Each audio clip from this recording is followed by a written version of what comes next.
哇，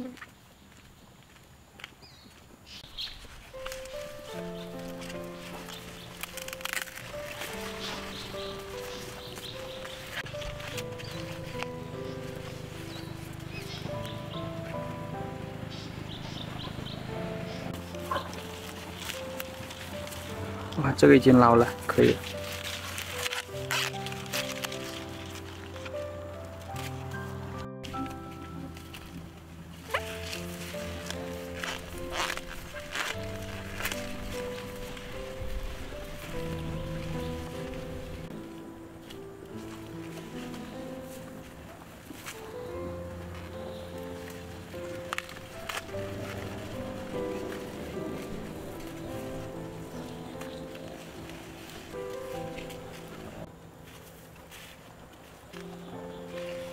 哇，好几个都已经可以吃了。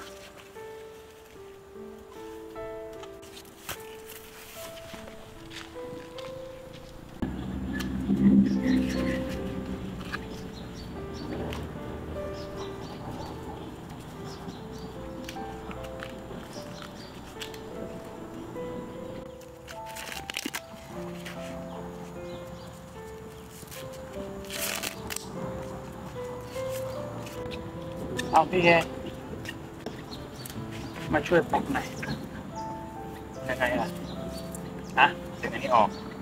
ปอกเปลือกนะอ๋อ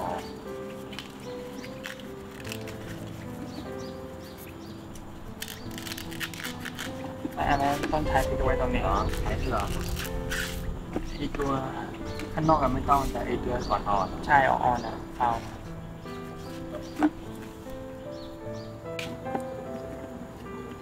เสร็จแล้ว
可以了。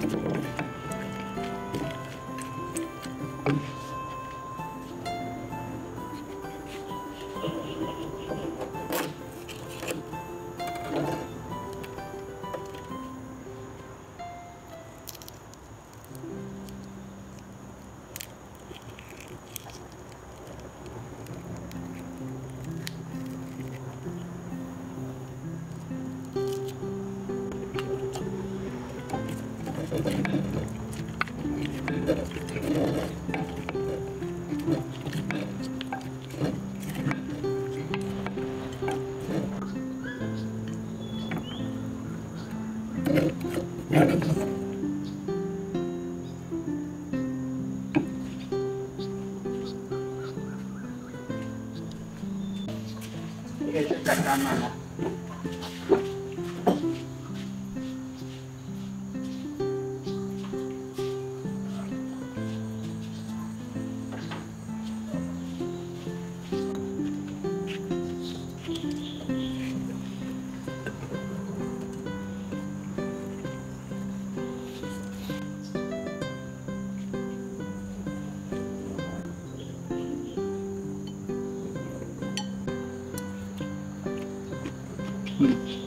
แซ่บมาก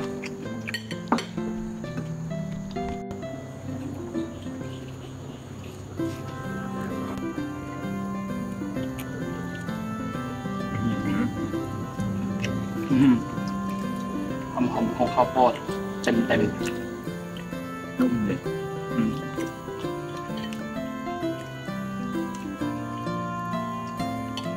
ที่มันขนมทำบ้านผมนะแล้วอร่อยนะ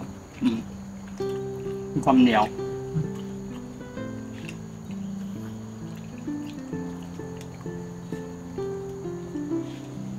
ข้าวโพดของเราไม่ค่อยอ้วนหรือว่ายังไม่แก่อ่ะไม่นะเพราะว่าหนวดมันก็ดำนะพอเดี๋ยวในต่างๆอ้วน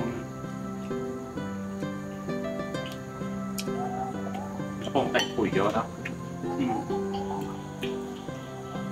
เป็นแบบชาติเป็นเด็กปลอดสาร